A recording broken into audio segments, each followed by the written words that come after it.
नहीं नहीं मिस्टर वर्मा, मैं आज नहीं पहुंच पाऊंगी। मैं कल की फ़्लाइट से आती हूँ, ठीक है? नहीं नहीं मिस्टर वर्मा, कैसे भी संभाल लीजिए आप। हाँ, मैं कल रात की फ़्लाइट से आ रही हूँ ना। आप क्लाइंट से परसों का ले लीजिए अपॉइंटमेंट। हाँ।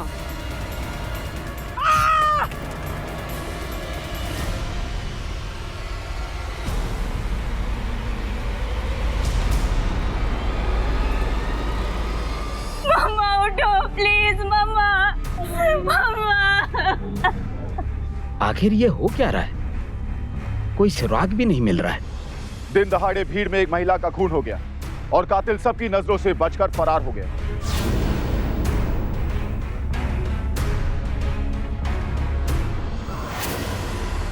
नमस्कार, सावधान यूपी फाइट बैक नाउ में मैं सिद्धार्थ शुक्ला आपका स्वागत करता हूं।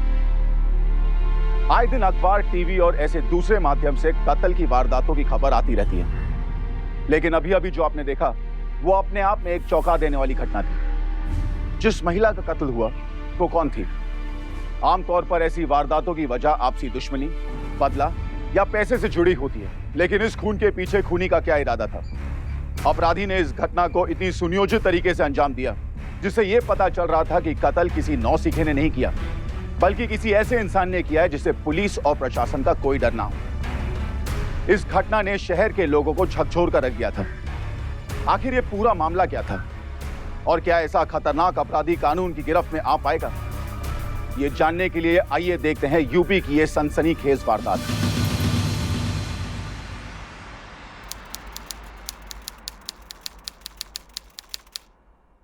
मिथिला,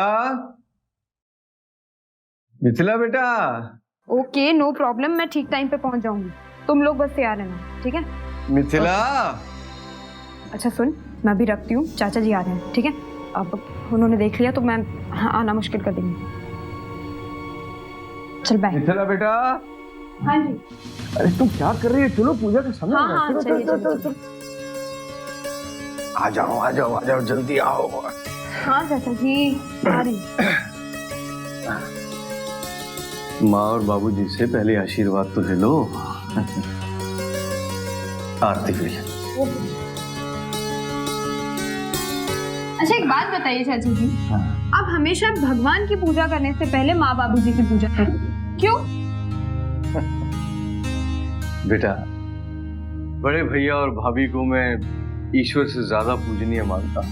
मेरे लिए तो ये भगवान से भी बढ़कर है, और तुम इनकी बेटी हो तो मेरे लिए तो तुम भी भगवान का अंश हो गई ना।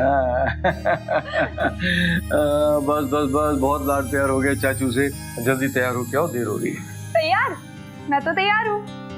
अरे आज सूरज कहाँ से निकला भाई? आज मैं आपसे पहले तैयार हो गई। भाई हमेशा तो पहले मैं तैयार होता था, आज तुम पहले तैयार हो गई। चाचा जी आप ही ना। चलो देर हो रही, मैं अपना सामान ले आऊं। एक मिनट, आपका सामान मैंने पहले से ही तैयार करके रखा। आपकी छतरी। वाह बेटा वाह, तुम मुझे कितनी अच्छी तरह से समझती हो। सच में मन गदगद हो गया। चलो। अच्छा दूसरा क्वेश्चन, आप ये हमेशा छतरी क्यों लेकर जाते हैं? बाहर बारिश तो है नहीं। अरे मेरी बच्ची, सिर्फ बारिश से नहीं, धूप से भी तो बचाता है ये छाता।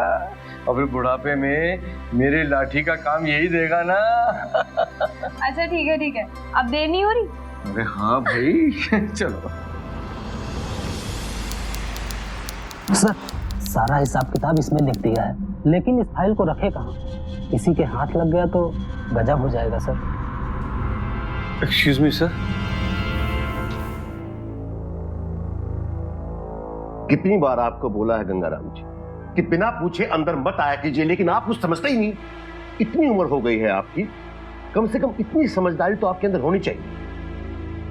माफी चाहता हूँ सर, लेकिन ये जरूरी काम था। ये कॉलेज फंड की फाइल। ठीक है, रख दीजिए वहां, हम बाद में देख लेंगे। आपको दिखाई नहीं दे रहा कितना जरूरी काम कर रहे हैं? अब जाइए और दोबारा बिना पूछे अंदर मत आइएगा प्लीज। जी। अब मेरा मुंह क्या ताक रहे हैं? जाइए अपना काम कीजिए। जी जी जी सर।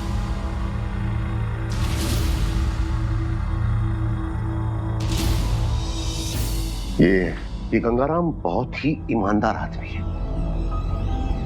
अगर इसे हमारे बारे में पता चल गया तो ये हमारे लिए मुश्किल खड़ी कर सकता है। इससे बच के रहना होगा।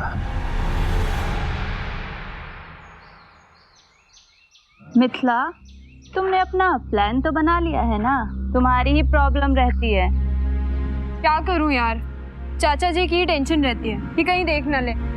अभी ऑफिस में देख कर आई हूँ, बिजी हैं। तुम्हारा क्या अमित, चल रहे हो ना? हाँ, तुमने मम्मी पापा से पूछा? उनकी परवाह करता कौन है, और उनको पूछकर होगा भी क्या? माँ बाप बच्चों के लिए अभिशाप के अलावा और कुछ नहीं होता।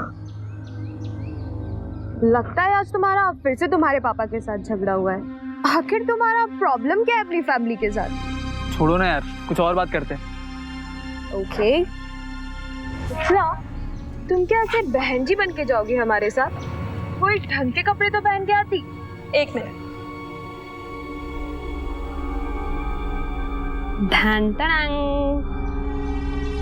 कूल। तो मेरे बैग में सिर्फ किताबें नहीं होती। तो क्या बोलते हो, लगी 500 की? लगी, लेकिन मुझे पता है विशाल, तुमसे नहीं होगा। आखिर जीतना तो हमें ही है। क्या बात है, बहुत कॉन्फिडेंस तुमको है। अरे अभी हम बताते हैं कौन जीतेगा कौन हारेगा, लेकिन हाँ, मुकर मत जाना तो अपने बात पे। नहीं मुकरेंगे बॉस, पहले करके तो दिखाओ। और पता है वहां जब मैं गई तो इतना मजा आया सीरियसली। और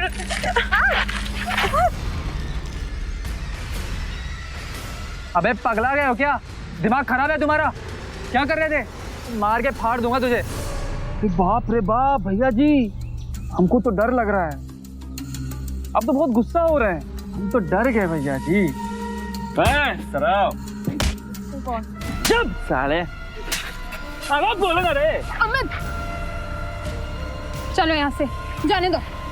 इन लफंगों के मुंह लग के कोई फायदा नहीं है। छोड़ो, वैसे भी ये लोग नहीं सुधरने वाले। अरे तो हम क्या कर रहे थे कि वो नहीं लग सकता तो तुम ही लग लो ना हमरे मुंह। अरे बाप रे, माँ कसम, हम सुधर जाएंगे। अब बहनों के भैया को तो चोट लग गई, अब भैया जी मरहम पट्टी करवाएंगे बहनों से। हैं? तुम्हारा बाप तुम्हारी माँ को संभाल नहीं पाया, अब तुम हमको क्या संभालोगे बे? अबे लौंडे हो, बाप बनने की कोशिश मत करो। अरे इनको तो हमारी जरूरत है। इस विशाल की हिम्मत तो बढ़ती ही जा रही है। पहले तो सिर्फ कमेंट करता था, अब तो इसने हद ही कर दी। हाँ यार, और अमित को भी तो कितनी चोट लगी है। क्या जरूरत है उनसे लड़ने की? हाँ, बेकार में कितनी चोट लग गई। तो क्या चुपचाप नामर्दों की तरह बैठा रहता? और लड़के क्या हासिल कर लिया?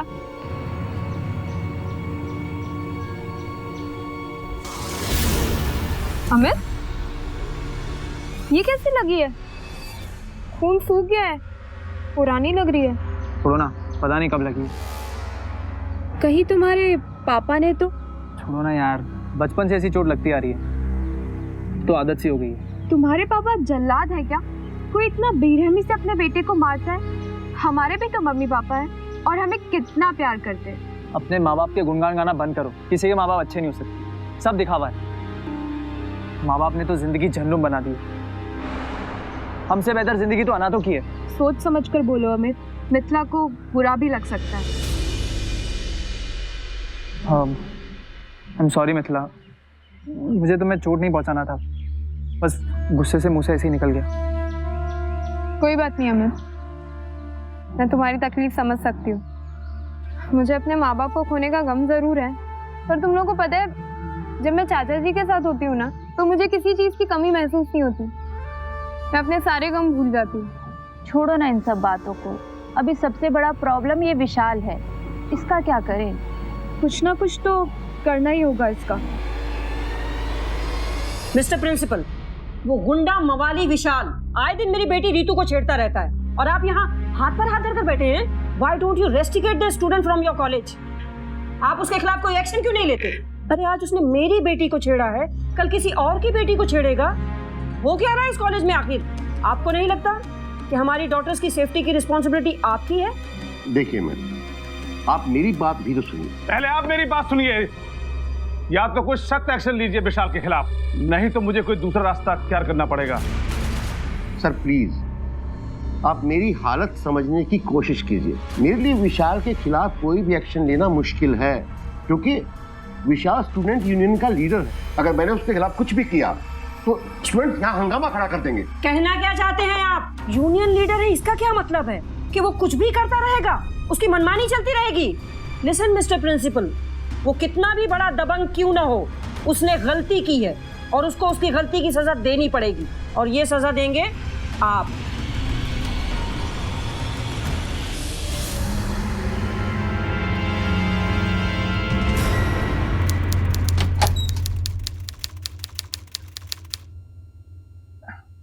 मिथिला, देखो तुम लोग मुझसे जबरदस्ती हाँ बुलवाने की कोशिश मत करो। हाँ, मुझे मालूम है कि कल संडे है और तुम्हें भी मालूम होना चाहिए कि चाचा जी घर पर रहेंगे। अच्छा ठीक है, मैं कल आने की कोशिश करती हूँ, लेकिन मैं कुछ पक्का नहीं कह सकती। ओके? हाँ हाँ ठीक है, और एक काम करना, अमित को भी बता देना, ठीक है? चल अच्छा, अभी रखती हूँ, चाचा जी अगर सुन लेंगे तो आने नहीं देंगे। ठीक है, चल बाय। बेटा, अच्छा पढ़ाई हो रही है? जी चाचा जी। खाना खा लिया बेटा? नहीं, आपका वेट कर रही थी। आज आपके मनपसंद आलू मेथी की सब्जी बनी है, आपको बहुत पसंद है ना?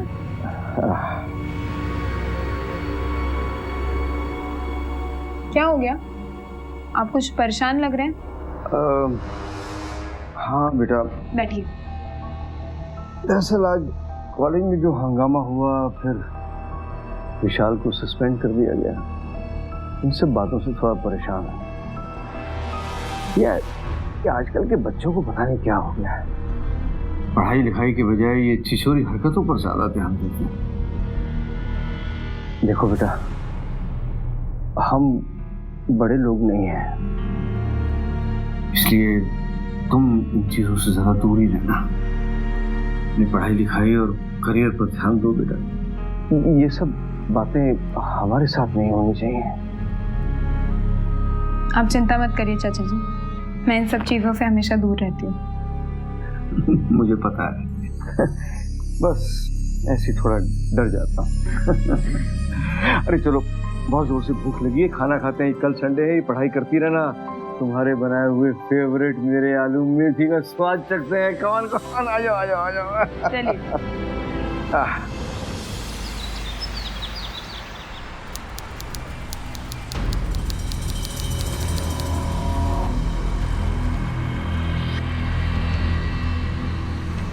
फाइनली शैली आई। कितना टाइम लगा दिया। ये क्या है?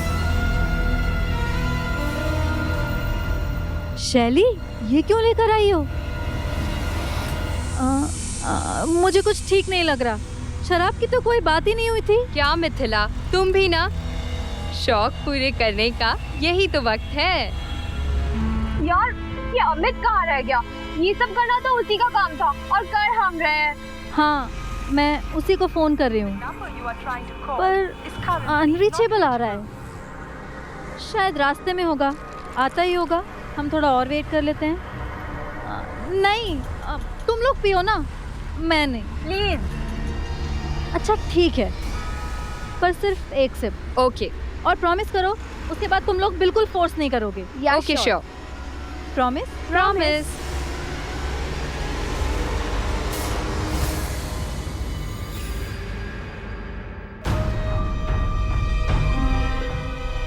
क्या सनी, क्या क्या हुआ, क्या हुआ?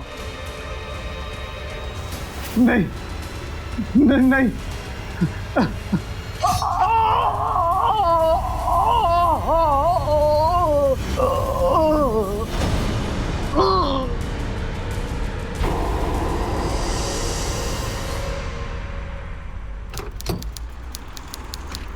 हाय। कहाँ थे इतनी देर? मिथिला ने कितनी बार तुम्हें फोन किया? सॉरी यार, बाइक का टायर पंक्चर हो गया था, इसलिए लेट हो गया। हेलो, हाँ बोल रही हूँ। क्या क्या हुआ? क्या हुआ? क्या हुआ?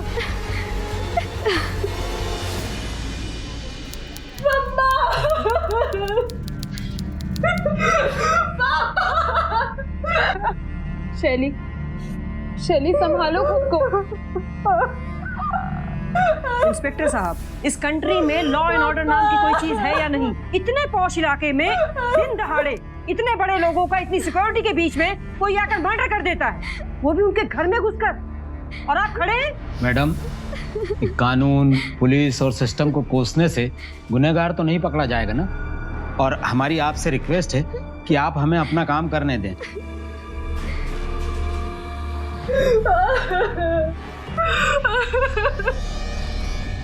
देखो बेटा, आप पर इस वक्त क्या बीत रही है मैं समझ सकता हूँ, लेकिन हमें कुछ सवाल पूछने होंगे जिससे आपके मम्मी पापा के कातिल को पकड़ने में हमें मदद मिलेगी। जरा सोच के बताइए कि आपके मम्मी पापा की किसी से कोई दुश्मनी तो नहीं थी या किसी प्रकार का कोई झगड़ा तो नहीं हुआ था? नहीं सर, मम्मा पापा का सबसे अच्छा रिलेशन था और उनका किसी से झगड़ा भी नहीं था।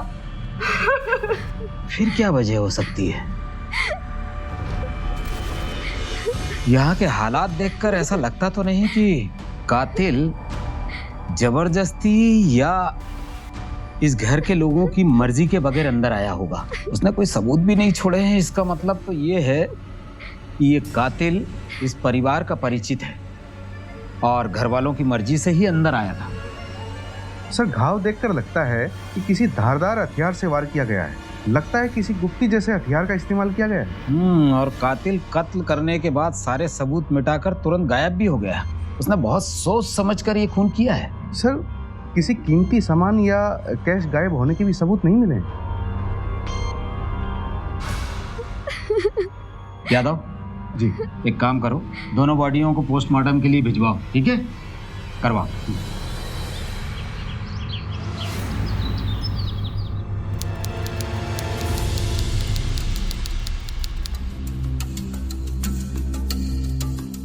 तेरे गुंडागर्दी के चर्चे पूरे कॉलेज में मशहूर हैं। शैली के माँ बाप ने तेरे को सस्पेंड कराया था कॉलेज से। तूने उनका खून करके बदला ले लिया है ना? वाह इंस्पेक्टर साहब, बहुत बढ़िया कहानी बनाते हो। अरे तुमको किसी ना जासूसी किताब का लेखक होना चाहिए था। क्या कर रहे हो यहाँ पुलिस में? है अच्छी किताब लिखो, फेमस हो जाओगे। बकवास बंद कर। बकवास? हम बकवास कर रहे हैं? मतलब तुम ये चाहते हो कि जो कहा हुआ मान लें? हैं? अरे हमने जब कहा ना कछु नहीं किया है तो कछु नहीं किया है। कुछ नहीं किया है और मान जाओ, वरना का इंस्पेक्टर साहब क्या कर लोगे? थोड़ा सब्र रखो, खुद ही मालूम पड़ेगा अभी सब, समझे? इंस्पेक्टर साहब, बिना पुख्ता सबूत के आप मेरे क्लाइंट को हिरासत में नहीं रख सकते। आपको इन्हें रिहा करना ही होगा।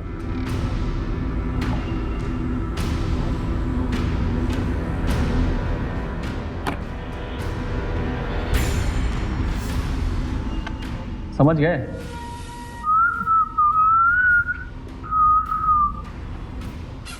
चलते हैं इंस्पेक्टर साहब,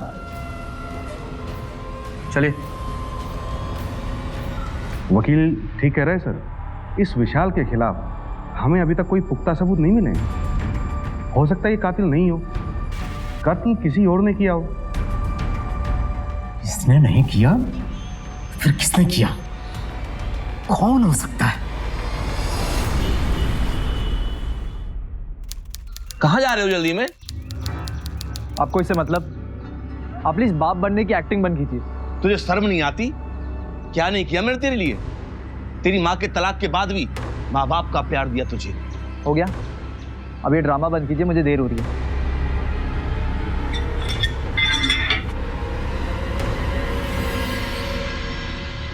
किसने ऐसा घिनौना काम किया होगा और क्यों? अंकल आंटी की तो किसी से कोई दुश्मनी या झगड़ा भी नहीं था। हाँ, बस उस लोफर विशाल को सस्पेंड करवाया था। हाँ, पर विशाल को भी पुलिस ने सिर्फ पूछताछ करके छोड़ दिया।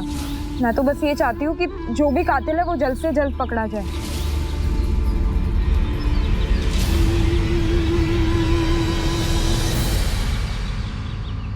कब तक रोती रहोगी तुम? बंद करो ये रोना धोना यार। बिना माँ बाप के कोई परेशानी नहीं होगी तुम्हें, बल्कि अभी बेहतर हालत में हो तुम। ये आंसू बहाने बंद करो अभी। पागल हो गए हो अमित? क्या बकवास कर रहे हो? अरे देख नहीं रहे किस हालत में है वो? अरे कम से कम अगर अच्छा नहीं बोल सकते तो चुप रहो।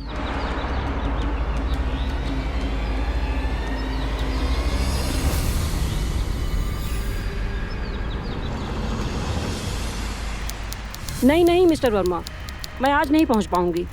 मैं कल की फ़्लाइट से आती हूँ, ठीक है? नहीं नहीं मिस्टर वर्मा, कैसे भी संभाल लीजिए आप। हाँ, मैं कल रात की फ़्लाइट से आ रही हूँ ना। आप क्लाइंट से परसों का ले लीजिए अपॉइंटमेंट। हाँ।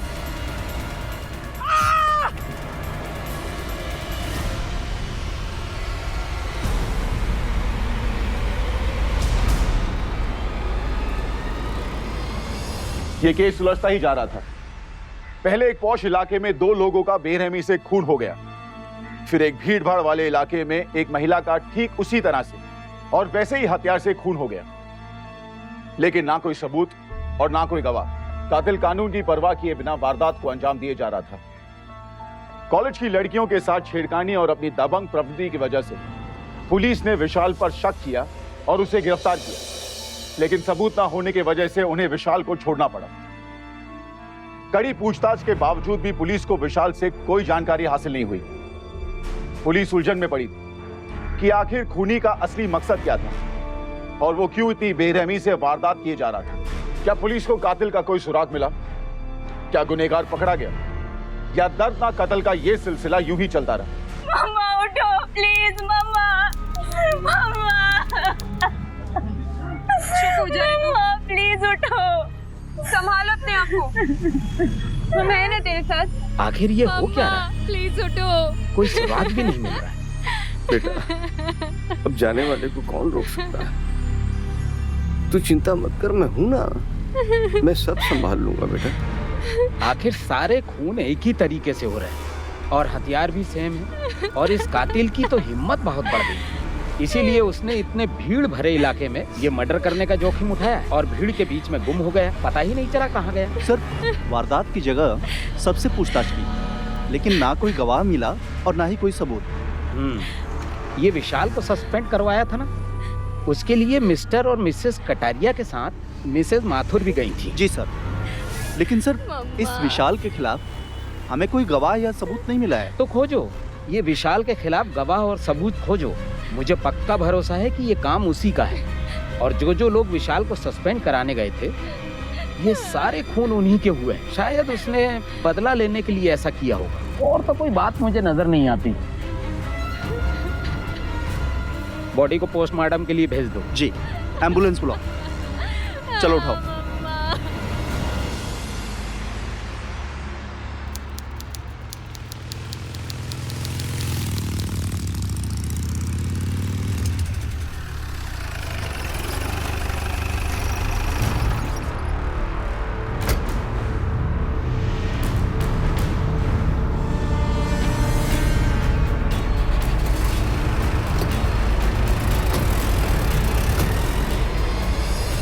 कहाँ इंस्पेक्टर साहब, ये हफ्ता मांगने का नया तरीका निकाले हो का? अभी सब पता चल जाएगा, थोड़ा सब्र रख। अच्छा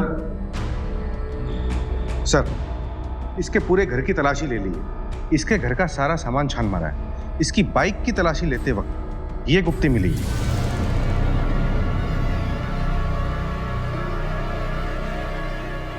गुप्ती? ये क्या कर रही है तेरे पास? अरे कॉलेज में झगड़े वगड़े होते रहते हैं ना, तो हम अपने सुरक्षा के लिए रखे हैं इसको। सुरक्षा के लिए या खून करने के लिए? अरे काहे ड्रामा कर रहे हो इंस्पेक्टर? काहे ना हमने कुछ नहीं किया है, अब काहे हम पे इल्जाम लगा रहे हो तुम? रुक, ये गुप्ती को मैं लेबोरेटरी भेजता हूँ, और रिपोर्ट आने के बाद हमारे पास तेरे खिलाफ सबूत भी होंगे। इंस्पेक्टर, अरे इंस्पेक्टर, हमने पहले भी कहा था, काहे इंस्पेक्टर की वर्दी पहन के बैठे हो? हैं, काहे टाइम बर्बाद कर रहे हो? जाके जासूसी किताब लिखो, बहुत फेमस हो जाओगे, समझे? और अब ऐसा है कि हमारा कछु नहीं कर पाओगे, बहुत टाइम बर्बाद कर लिया, अब हमको यहाँ से निकलने दो। सवाल ही पैदा नहीं होता, बहुत उचक लिया बच्चू, अब तो तू गया। इंस्पेक्टर साहब,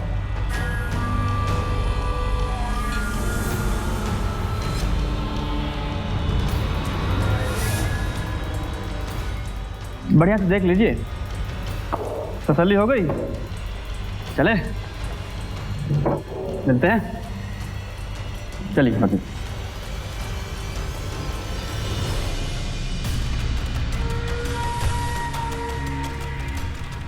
वकील साहब चलिए।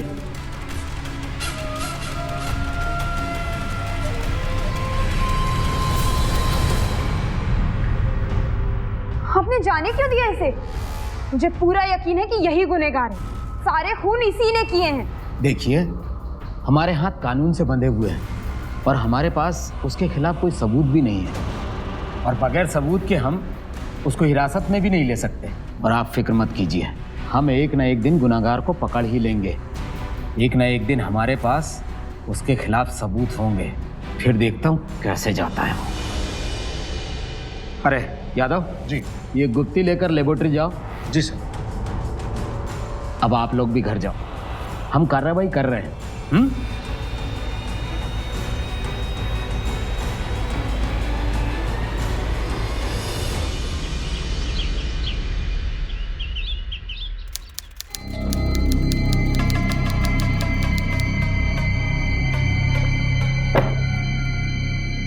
इस लैब रिपोर्ट के अनुसार तो गुप्ती पर कोई खून का निशान ही नहीं है।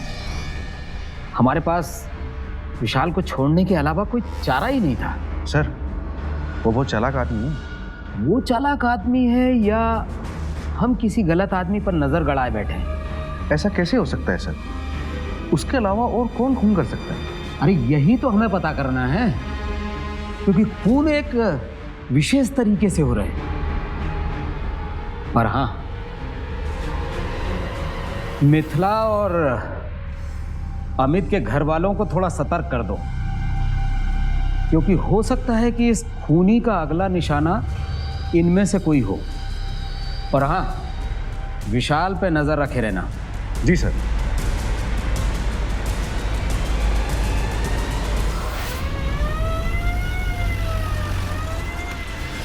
कातिल का अगला निशाना कौन होगा ये हम कह नहीं सकते, फिर भी किसी बात या घटना की शंका आपको हो तो आप हमें सूचित कर दीजिएगा, ठीक है? आइए।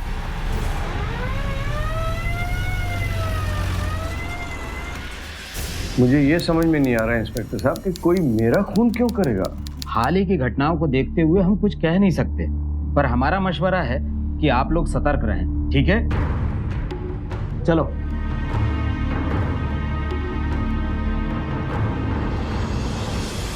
पुलिस मुस्तैदी से इस केस को सुलझाने की कोशिश कर रही थी, लेकिन खूनी का कोई अता पता नहीं था। इस केस की वजह से हर तरफ डर का माहौल बन गया था। सभी के मन में बस एक ही सवाल था कि किसी ने एक आम दंपति का इतनी बर्बरता से खून क्यों किया? क्या कातिल के निशाने पर कुछ और लोग भी थे? किसने मारा मेरे बेटे को? क्यों? खूनी ने कान के पास गुप्ती से वार करके बड़ी बेरहमी से खून किया है। खूनी ने इसका खून किया क्यों है? माजरा क्या है? और खूनी की इससे दुश्मनी क्या हो सकती है? अब खूनी को तो कोई नहीं टाल सकता ना। जवान बेटे की मौत माँ बाप के लिए कितने बड़े दुख की बात है, मैं समझ सकता हूँ। आपको दिल मजबूत करना होगा।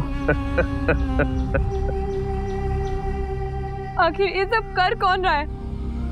एक एक करके सब मरते जा रहे हैं, कुछ समझ में नहीं आ रहा।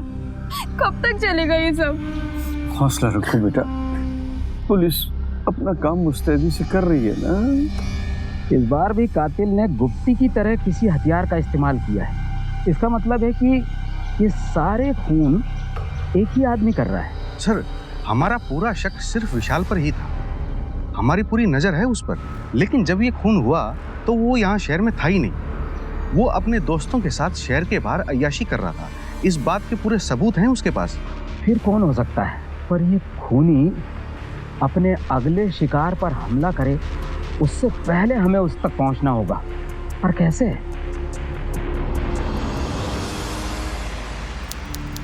चाचा जी अभी तक नहीं आए।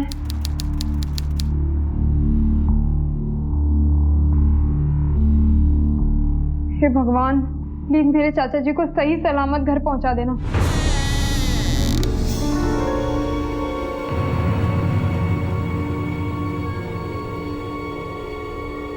अरे अरे अरे अरे अरे, कहाँ गए थे आप? हाँ, कितनी परेशान हो गई थी मैं, कैसे बुरे बुरे ख्याल आ रहे थे मन में। अब ठीक तो है ना? हाँ ठीक। आप कहाँ थे? अब बेटा दरअसल मैं बहुत दिनों से देख रहा था कि तुम बुझी बुझी सी दिख रही थी, इसके लिए तुम्हारी मनपसंद मिठाई ये इमरती लेके आया हूँ ताकि तुम खुश हो जाओ। बस वो राम जी हलवाई के पास गया था, उससे बातें करने बैठ गया तो समय का पता ही नहीं चला। आप ठीक ठाक हैं और मेरी देखभाल के लिए मेरे साथ हैं। मेरे खुश रहने के लिए इतना ही काफी। और अब प्रॉमिस कीजिए कि आज के बाद आप जहां भी जाएंगे मुझे बता कर जाएंगे। पक्का? पक्का।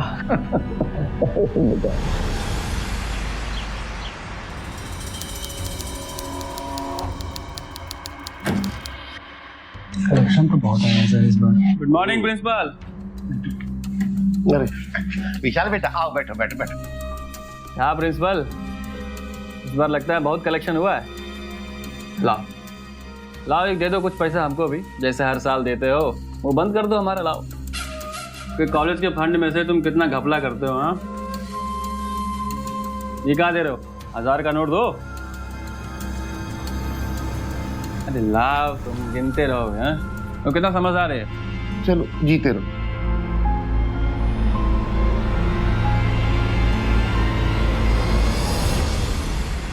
लगता है प्रिंसिपल का कलेक्शन इस बार बहुत ज्यादा हुआ है।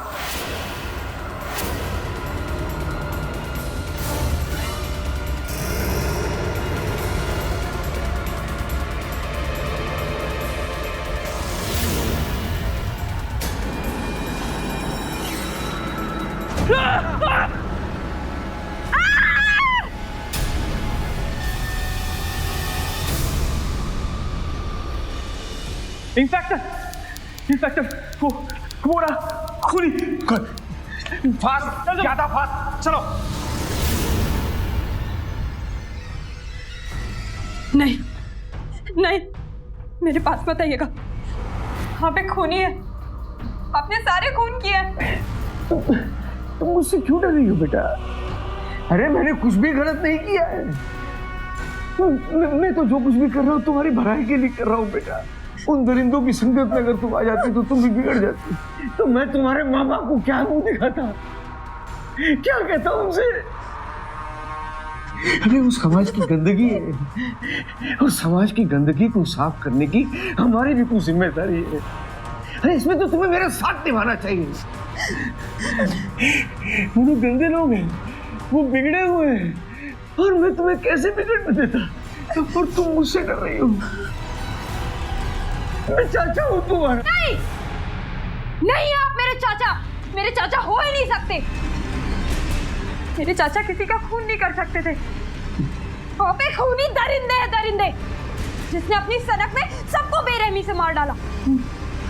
नहीं, अब मैं आपके साथ यहाँ डर के साए में नहीं रह सकती। मुझे आजादी चाहिए।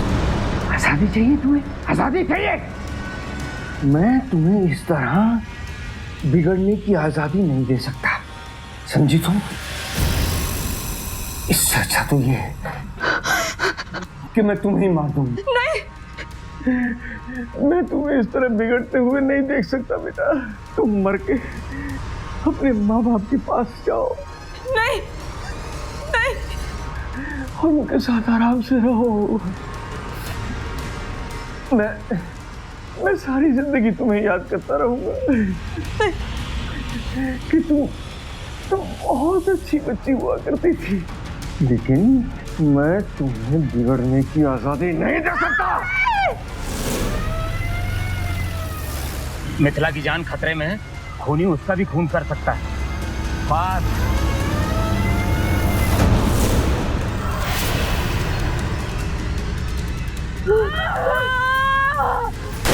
रुक जा, रुक।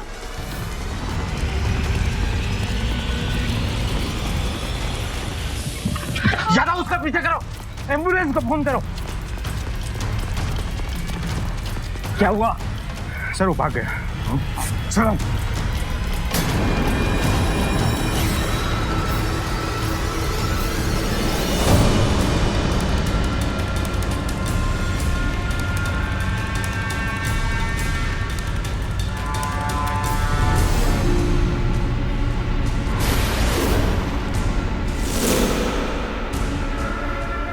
तुम मुझे इतनी आसानी से पकड़ नहीं पाओगे इंस्पेक्टर।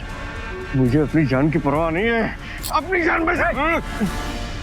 चाचा, अब ये सब चालाकियां बंद कर दो और कुछ चालाकियां बचा के रखो, दूसरे कैदियों से बचने के काम आएगी। चलो ले चलो इसको चल।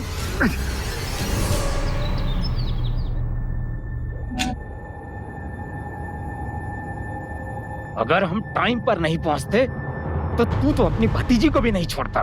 सीधे सीधे बोल कि इतने सारे मासूम लोगों को इतनी बेरहमी से क्यों मारा? मासूम? कौन मासूम? किसे मासूम कह रहे हो तुम? वो मासूम नहीं थे ना। मेरी नजर में वो इस समाज के गंदे कीड़े कीड़े। अरे उनके बच्चे, ये मिथिला के दोस्त मेरी बच्ची को बिगाड़ने पे तुले हुए थे। कौन जिम्मेदार है इसका? कौन जिम्मेदार है? उनके माँ बाप जिन्होंने अच्छे संस्कार ही नहीं दिए उन्हें। अरे एक नंबर के बिगड़ैल हैं? उनकी वजह से ये बच्चे बिगड़े और ये बर्दाश्त नहीं हुआ मुझसे। इसीलिए मैंने उन्हें मारने का फैसला कर लिया। और मैं सबसे पहले ये मिथिला की दोस्त शैली के घर गया। आप शैली के दोस्त मिथिला के चाचा जी हैं ना? आप उसी के कॉलेज में काम करते हैं ना? जी हाँ, मैं दरअसल बच्चियों के बारे में ही आपसे बात करने के लिए आया था। आइए आइए, आप बाहर क्यों खड़े हैं? अंदर आइए, अंदर बैठ के बात करते हैं।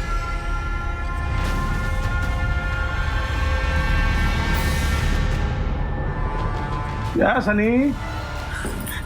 क्या हुआ? क्या हुआ?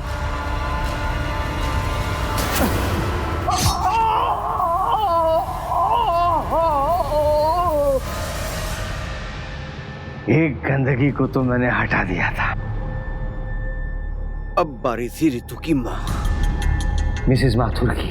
रितु को बिगाड़ने में मिसेस माथुर का भी पूरा हक था, क्योंकि उसने बचपन से अपनी बेटी को संस्कार ही नहीं दिए। इसलिए मेरी नजर में वो समाज की सबसे बड़ी गुनहगार थी और इसीलिए फिर अगला निशाना मैंने उसी को बनाया। नहीं मिस्टर वर्मा, नहीं, मैं आज नहीं पहुंच पाऊंगी।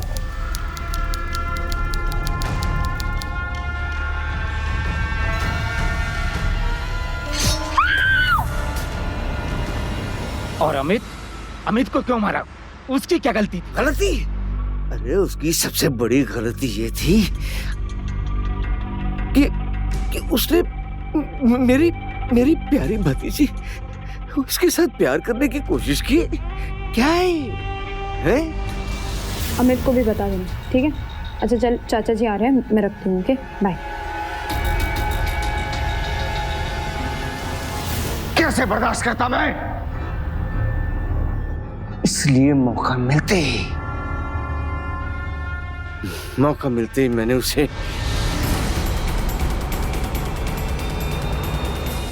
हाँ ठीक है, मैं आता हूँ।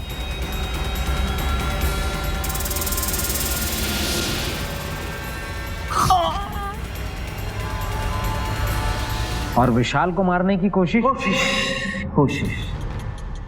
ही कहोगे। अब आप मार नहीं पाया ना उसे। ये मेरी बदकिस्मती थी और उसकी खुशकिस्मती कि वो बच गया। अरे निहायत ही कमीना लड़का है वो। पूरे कॉलेज में दबंग बन गई।